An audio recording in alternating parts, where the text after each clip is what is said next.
পরীক্ষাটা এখন ভোটারদের। এবং আমাদের প্যানেলের প্রতিটি প্রার্থীকে ৩৫-৩০ হাজারের উপরে ভোট পড়বে।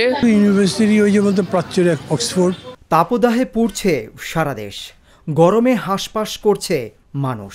তবে ঢাকা বিশ্ববিদ্যালয় কেন্দ্রীয় ছাত্র সংসদ ডাকসু নির্বাচন ঘিরে অন্যরকম পরিবেশ দেখা গেছে ক্যাম্পাস জুড়ে। প্রখর রোদ উপেক্ষা করে শেষ দিনে শিক্ষার্থীদের দাঁড়ে দাঁড়ে যাওয়ার চেষ্টা করেছেন বিভিন্ন প্যানেল থেকে নির্বাচনে দাঁড়ানো প্রার্থীরা। বিগত ফ্যাসিবাদী শাসন আমলের দেখা গেছে আনন্দময় ও নিরাপদ ক্যাম্পাস গড়ার শপথ নিয়েছেন জাতীয়তাবাদী ছাত্রদলের প্রার্থীরা। বাংলাদেশ জাতীয়তাবাদী ছাত্রদল সমর্থিত প্যানেলের প্রার্থী হিসেবে রোববার দুপুরে ঢাকা বিশ্ববিদ্যালয়ের বটতলায় এই শপথ পাঠ অনুষ্ঠানের আয়োজন করা হয়। আমরা আশা করব একটি সফল ডাকসুর প্রত্যাশা থেকে, একটি সুন্দর বিশ্ববিদ্যালয়ের প্রত্যাশা থেকে আপনারাও আমাদের এই শপথের অংশীদার হবেন এবং আমাদের প্যানেলের প্রতিটি প্রার্থীকে আপনার মূল্যবান ভোট দিয়ে জয়যুক্ত করবেন।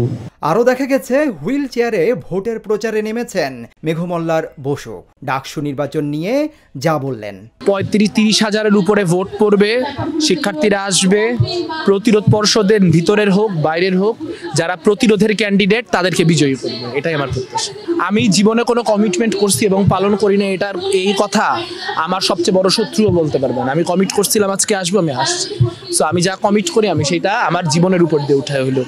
এদিকে ৪৭% ছাত্রী ভোটারই ডাকসুর গতিমুখ নির্ধারণ করবেন।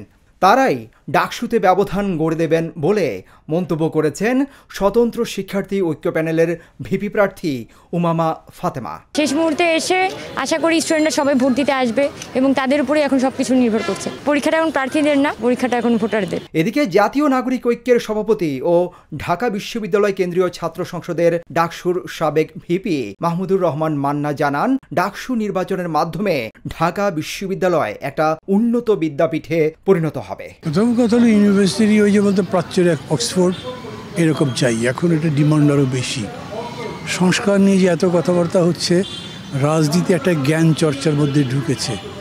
আর জ্ঞানের সর্বোচ্চ পীঠ হলো ঢাকা বিশ্ববিদ্যালয়। ঢাকা বিশ্ববিদ্যালয়ের ডাকসু যাতে ওইখানে অবদান রাখতে পারে সেটা চাই। 9 সেপ্টেম্বর অনুষ্ঠিত হবে ডাকসু নির্বাচন। বিধি অনুযায়ী রোববার ছিল প্রচার ও প্রচারণার শেষ দিন। সিদ্দিকুর রহমান রোমন, হ্যালো বাংলাদেশ, ঢাকা।